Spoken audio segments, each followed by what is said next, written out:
I woke up earlier than usual that morning, not because of an alarm, but because something felt wrong in the way the house sounded. It was too quiet. No birds, no rustling leaves.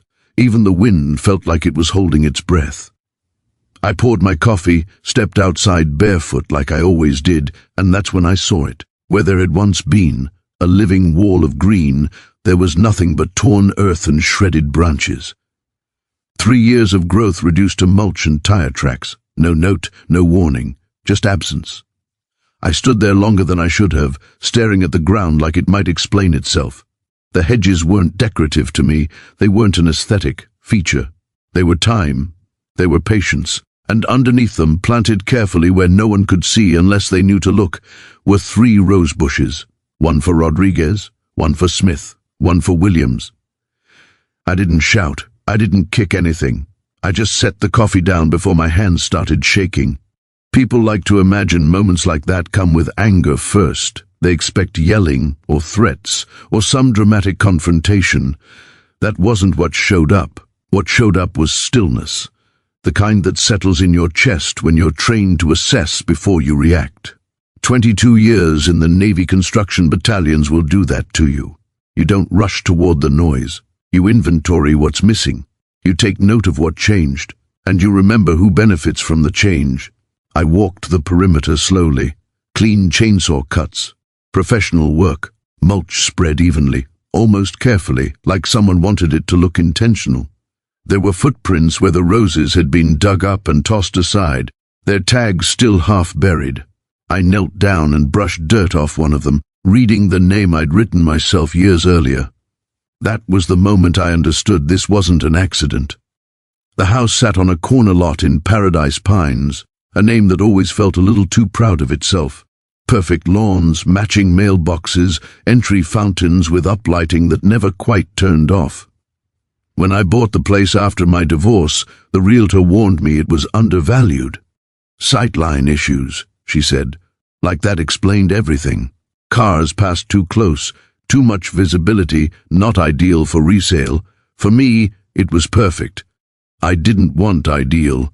I wanted quiet. I wanted a place where I could rebuild something without a deadline. I spent my life building structures that were meant to withstand pressure, fire, impact. Bunkers, bridges, temporary bases in places no one planned to stay. When I got out, I realized I didn't know how to build anything that grew. The hedge wall was my first attempt at that. No welding, no measurements down to the millimeter, just soil, water, and time. Every morning I'd check it, trim it lightly, learn what worked and what didn't. When the roses finally bloomed the first year, I didn't tell anyone.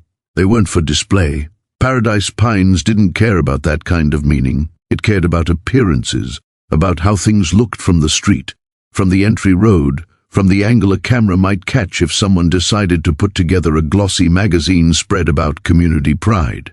I'd gotten letters before, friendly ones at first, suggestions, recommendations, trim this back, repaint that, park the truck further in.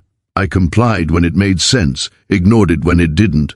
I wasn't trying to make a statement, I was trying to live. The hedge wall grew taller, denser, quieter. It blocked headlights at night. It gave me privacy. It softened the noise. Apparently, it also blocked something else. Later that afternoon, after I'd taken photos from every angle and backed them up twice, I found the work order folded neatly under my door. Emergency sightline violation. That was the phrase they used. Signed, approved, executed. There was a date on it from the day before. No notice to the homeowner. No attempt to contact me, just authority applied with the chainsaw. I recognize that kind of language instantly. It's the same language used when someone wants speed without questions. I sat at the kitchen table and read it 3 times, not because I didn't understand it, but because I wanted to be sure there wasn't something I missed. There wasn't. The signature at the bottom belonged to the chair of the Architectural Review Committee. I'd seen the name before. I'd never met her. 2 days later, a letter arrived in the mail. Thick paper, embossed logo. It congratulated me on the recent improvement to my property and thanked me for supporting the visual harmony of Paradise Pines. It went on to mention that if I was interested in restoring landscaping in compliance with community standards, There were preferred vendors available. The first quote, highlighted, was from a design firm I recognized immediately. Same last name as the signature on the work order. The number at the bottom made my jaw tighten. $8,500 to replace what they destroyed. That's when the quiet turned into focus. I started attending HOA meetings after that, sat in the back, took notes, listened. It didn't take long to see how things worked. Votes that affected specific properties were discussed vaguely, often after the official agenda wrapped up. Beautification initiatives, gateway enhancements, always framed as community benefits, never addressed to the people paying the price. The chair spoke confidently, decisively. Questions were redirected, concerns were minimized. I watched neighbors try to push back gently and get shut down with procedure and tone. I watched others stop speaking altogether. Patterns emerge when you pay attention long enough. Butterfly gardens removed, vegetable plots fined, trucks ticketed, always the same handful of houses, always the same justification, always the same signature. The hedge wall wasn't the first thing they'd taken. It was just the first thing that mattered enough to push back. I pulled records, old meeting minutes, budget allocations. That's when I saw it. A line item labeled Community Gateway Zone. My address was listed under it. No notice, no hearing, no letter. The designation allowed them to act quickly, decisively, in the name of first impressions. It also happened to funnel work directly to the same design firm over and over again. I sat there staring at the screen, not angry, not surprised, just confirming what my instincts had already flagged. This was a system, and systems don't respond to emotion. They respond to pressure applied in the right place. That night, I walked the property line with a flashlight, measured distances, noted setbacks, thought about what could exist there legally, temporarily, undeniably. I didn't want to rebuild the hedge wall yet. That would have been easy to justify tearing down again. I wanted time. I wanted leverage. I wanted something that made them stop moving so fast. I slept better than I had in weeks once the plan started forming, not because it was aggressive, but because it was solid. In the morning, I filled out my first permit application, not to replace what was lost, to build something they hadn't planned for at all. The first meeting I attended after that was held in the community clubhouse, a place designed to feel welcoming without actually inviting discussion. Soft lighting, framed photos of seasonal decorations, a long table where the board sat elevated just enough to remind everyone who was in charge. I took a seat in the back, legal pad on my lap, pen uncapped. I didn't introduce myself. I didn't speak. I listened. That turned out to be the most important decision I made.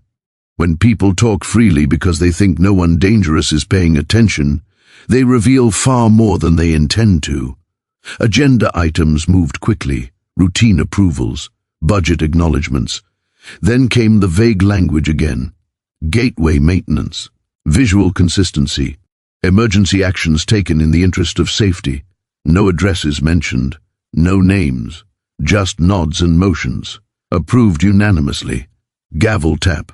On to the next item. Watching it unfold felt familiar in an unsettling way. I'd seen the same thing happen overseas when decisions were made far from the people who lived with the consequences. After the meeting, neighbors lingered in small clusters. Conversations stayed quiet, careful. I caught fragments as I walked past. Did you hear about the lilies? They told me it was temporary. I didn't fight it. I couldn't afford to. No one raised their voice. No one laughed. Fear doesn't always look dramatic. Sometimes it looks like compliance. I introduced myself to one couple near the exit, nothing more than a name and a handshake.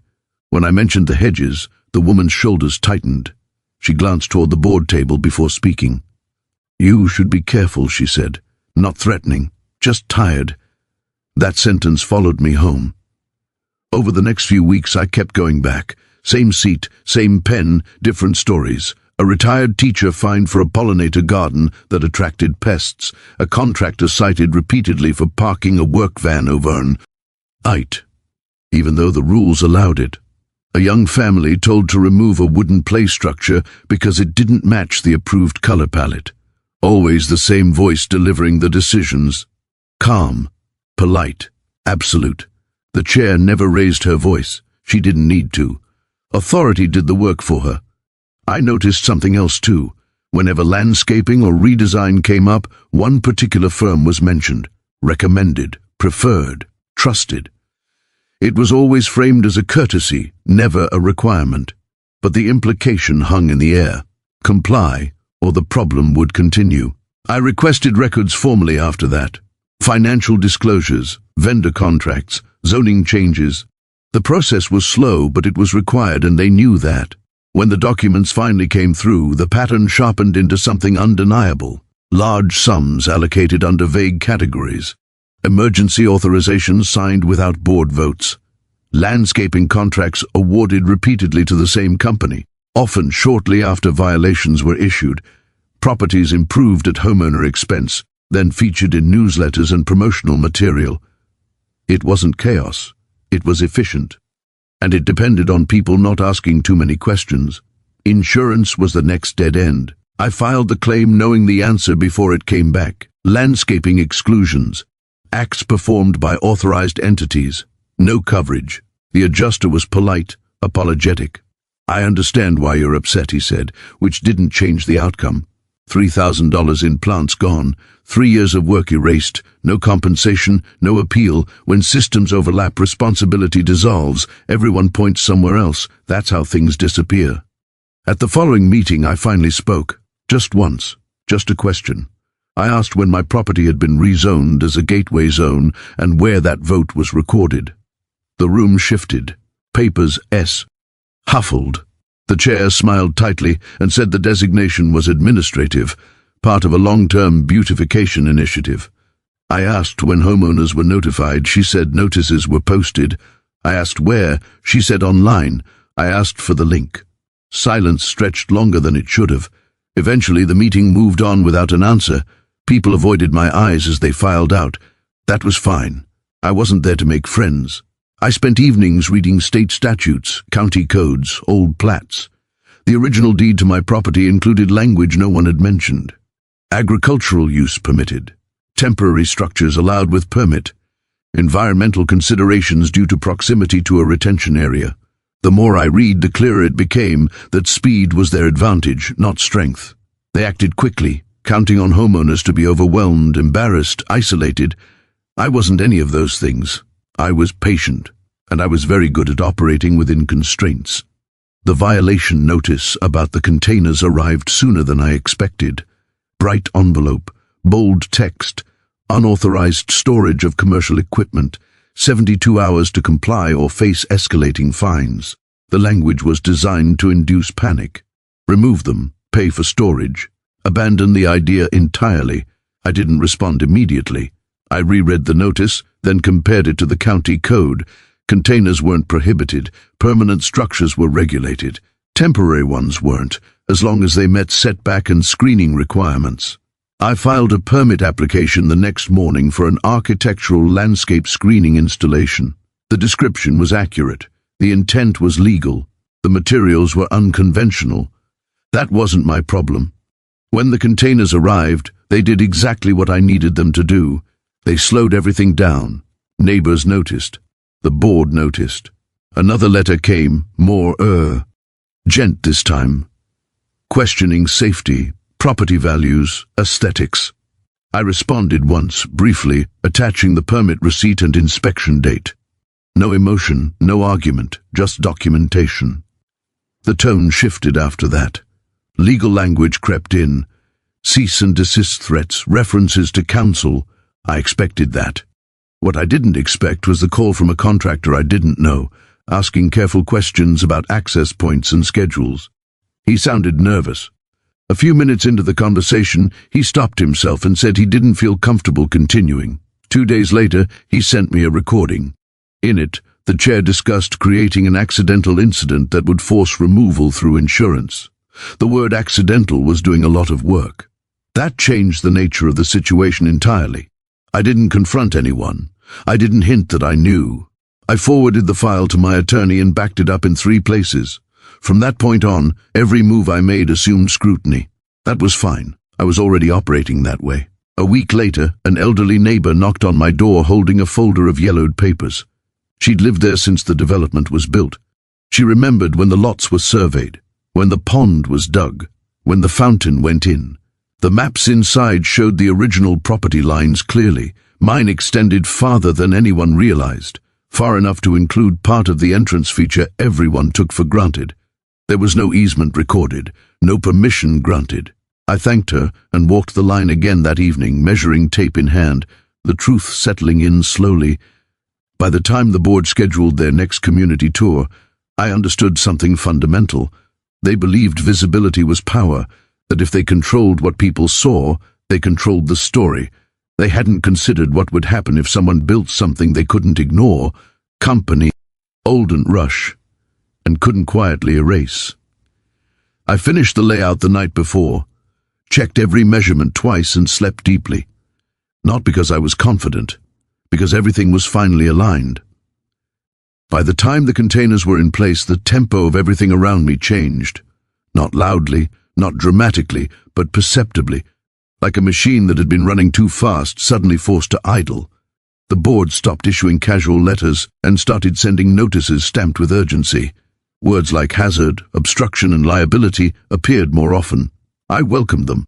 Language like that meant they were reacting instead of directing. I responded to each notice the same way, briefly, politely, with attachments, permit number, inspection date, relevant code excerpt, nothing else, no opinions, no defenses. Just proof that I was exactly where I was allowed to be. The containers themselves weren't impressive to look at. Rusted corners, faded paint, dents from a previous life hauling things far more valuable than scrap metal. I positioned them carefully, respecting setbacks, aligning them to form corridors rather than walls. Anyone glancing from the street might assume it was temporary storage, a project midstream. That ambiguity was intentional. It bought time. Time forced people to ask questions instead of making assumptions, and questions slowed everything down. I spent hours walking through the layout, imagining how someone unfamiliar with the property would move through it, where they'd turn instinctively, where they'd hesitate, where they'd assume an exit existed because it always had before. I wasn't trying to trap anyone, I was trying to control flow. That's a distinction most people miss. Control doesn't require force, it requires design. I adjusted angles by inches, shifted a container forward, rotated another slightly. Every change was documented, photograph. Measured. If someone challenged it later, I wanted a clear record of intent and compliance. The first inspection came and went without incident. The county official walked the site, checked measurements, nodded, and signed off on the temporary structure designation. He didn't ask why I needed it. He didn't care. His job wasn't to evaluate motives, it was to verify adherence. When he left, I felt something close to relief. Not because I'd won anything, but because the ground under my feet felt solid again. Rules, when followed carefully, have a way of doing that. The board's response escalated predictably. A letter from a law firm arrived, heavy with implication. It accused me of acting in bad faith, of intentionally undermining community values. It demanded removal within a new deadline and hinted at emergency action. I forwarded it to my attorney without comment. He called me that evening, calm and measured. "They're posturing," he said. "They don't like that they don't control the timeline anymore." I asked him what my exposure was. He listed it out point by point, minimal, manageable, documented. We agreed on one thing above all else: no communication without records. Meanwhile, the recording sat quietly on a drive, unchanged, untouched. I didn't bring it up. I didn't reference it. Evidence has weight because of when it's used, not just because it exists. I continued attending meetings, still sitting in the back, still listening. The tone had shifted there too. Less confidence, more deflection. Questions about my property were answered with vague reassurances about ongoing discussions. No one wanted to say my name out loud anymore. That suited me fine. The maps from my neighbors stayed spread out on the dining table for days. I traced the lines with my finger, comparing them to modern surveys, overlaying them digitally. The discrepancy wasn't small. It was. And ambiguous. It was obvious once you looked. The entrance fountain, the signage, part of the decorative stonework, None of it sat where everyone assumed it did. It sat on land I owned, land no one had ever asked to use. I ordered a new survey to confirm it officially. When the results came back, they matched the old maps perfectly. There's a particular kind of quiet that comes with confirmation, not excitement, not triumph, just certainty. I filed additional paperwork after that, this time with the county environmental office. The retention area adjacent to my lot was designated as a buffer zone. Vegetation removal there required approval. No such approval existed for the hedge wall. The destruction that started all of this wasn't just heavy-handed, it was non-compliant. That mattered. Bureaucracies respond to other bureaucracies far more readily than they respond to individuals. Within days, inquiries were opened. Enforcement actions paused. The board's letters stopped coming altogether. Construction on the final adjustments took place slowly, deliberately. I wanted everything finished well before the date I knew they were planning to bring prospective buyers and appraisers through the neighborhood. That date had been mentioned casually at a meeting weeks earlier, framed as a celebration of progress. I marked it on my calendar without comment. The containers formed a clear path now, wide enough for vehicles, lined with barriers that guided movement naturally. At one point in the route, a weighted gate responded to pressure, closing behind anything heavy enough to trigger it. It wasn't locked. It didn't restrain. It simply redirected flow, the same way road design does every day. I tested it repeatedly, walking, driving, simulating the path. Every time, the outcome was the same. Entry felt obvious. Exit required awareness. Someone unfamiliar with the layout would follow the path of least resistance straight through. Someone paying attention would notice the signs, the markers, the alternatives. Nothing was hidden. Nothing was deceptive. The design assumed inattention, not malice. The night before the tour, I reviewed everything one last time. Cameras positioned to record without intruding. Signage posted clearly. Permits printed and placed in a visible binder by the front door. I wasn't nervous. Nerves come from uncertainty. This was just execution. I went to bed early and slept without interruption. The next morning I heard the vehicles before I saw them. A slow procession, engines idling, voices carrying faintly. I stayed inside at first, watching the feeds. One by one they followed the route as expected. Paused, turned, continued. The gate responded. Confusion appeared in body language before it appeared in sound. Doors opened. People stepped out, gesturing, pointing. Someone laughed nervously. Phones came out. I waited until the sheriff's cruiser arrived before stepping outside. There was no shouting, no accusations, just questions. Whose property was this? Why was the exit closed? Was this allowed? I answered each one calmly, referencing documents, pointing to signage, explaining the temporary nature of the structure. When the surveyor arrived, he confirmed the boundary. When the environmental officer arrived, he referenced the open inquiry. The recording was not played. It didn't need to be. The situation spoke for itself. By the time the vehicles were redirected and the group dispersed, the story had already changed shape. This was no longer about a homeowner resisting authority. It was about process, compliance, and oversight. Cameras captured the facts, not the emotions. That was important. Emotion fades, facts persist. I walked the property line again that evening, the same way I had weeks earlier, but this TI, with a different awareness. The containers stood quietly, doing nothing more than existing within the rules. The ground where the hedges had been was still bare, waiting. I knelt down and pressed my hand into the soil. Soon enough, things would grow there again. But not yet. Not until everything that needed to slow down had finally stopped. What happened afterward didn't unfold all at once. There was no dramatic collapse, no single announcement that marked the end of it. Instead, things unraveled the way tightly wound systems usually do. Quietly at first, then all at the edges, and finally all at once when there was nothing left holding them together. The day after the tour, the board cancelled its next meeting. The explanation was vague, something about scheduling conflicts. A week later, the law firm's letters stopped coming, not paused, not revised, stopped. Silence can be louder than threats when you've grown used to pressure. County officials returned on their own timelines, not rushed, not theatrical. They walked, measured, took notes. They asked for documents I already had prepared. They didn't ask how I felt about any of it. That wasn't their role. They were there to confirm whether procedures had been followed, and one by one, it became clear they had not. The destruction of the hedges was reviewed as an unauthorized alteration within a protected buffer zone. The rezoning of my property was flagged as improperly noticed. The fountain installation, which everyone had assumed belonged to the association without question, was identified as an encroachment. Each finding on its own might have been manageable. Together, they formed a pattern no one could ignore. Neighbors began stopping by again, this time without looking over their shoulders. Conversations lasted longer. Details surfaced. People talked about letters they'd thrown away, fines they'd paid just to make things go away, gardens they'd given up on because fighting felt pointless. I listened more than I spoke. I wasn't interested in being a spokesperson. I didn't need to be the center of it, but it mattered that they saw someone stand still long enough for the system to trip over itself. The resignation came through an email sent late on a Friday afternoon, brief, formal. It thanked the community for the opportunity to serve and cited personal reasons for stepping down. No acknowledgement of controversy. No apology. It didn't need one.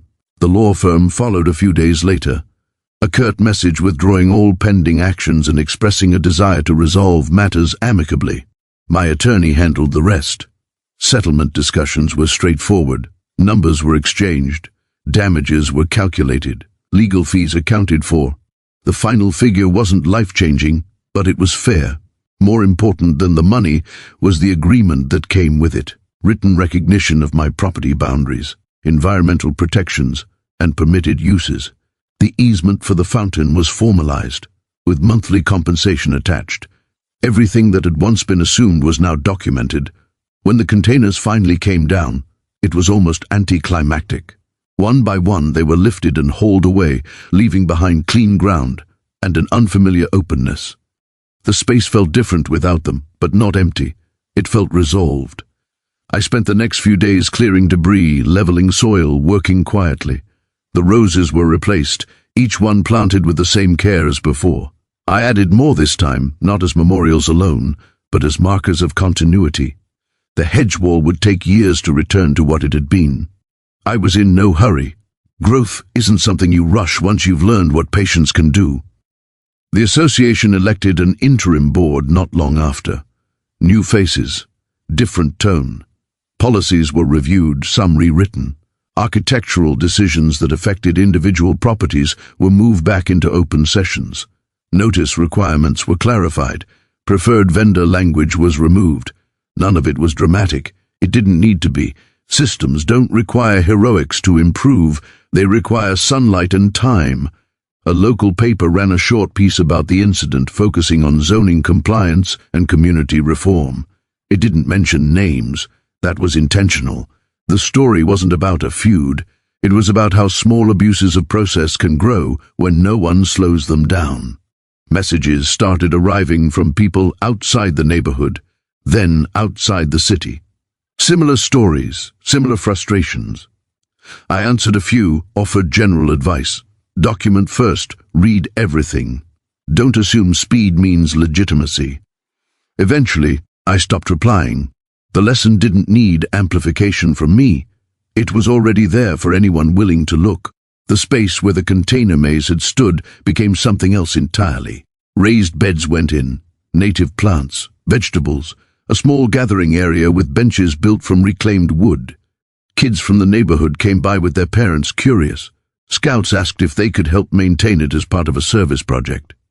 Veterans reached out quietly, asking questions about the roses. The place that had once been defined by conflict began to collect different kinds of stories, softer ones, steadier ones. Sometimes I'd catch sight of the entrance fountain on my evening walks, the water still moving the same way it always had. The difference was subtle but important. It no longer felt like a symbol of control. It felt like what it should have been all along, just an object, occupying space by agreement, not assumption. Power shifts are rarely visible from the outside. They happen in the paperwork, in the pauses, in the moments when someone realizes they can not move as quickly as they used to. People occasionally ask me if it was worth it. The time, the stress, the attention. I don't answer right away. Worth is a strange metric. The hedges are still growing back. The roses bloom on their own schedule. The neighborhood feels quieter, not because conflict disappeared, but because it learned how to slow itself down. For me, that's enough. I still wake up early. Still drink my coffee outside. The birds came back before the hedges did. They don't care about sight lines or committees or design standards. They care about shelter, about continuity. Standing there now, watching the garden take shape again, I understand something I didn't at the beginning. The goal was never to build something no one could touch. It was to build something that made people think twice before reaching for a chainsaw.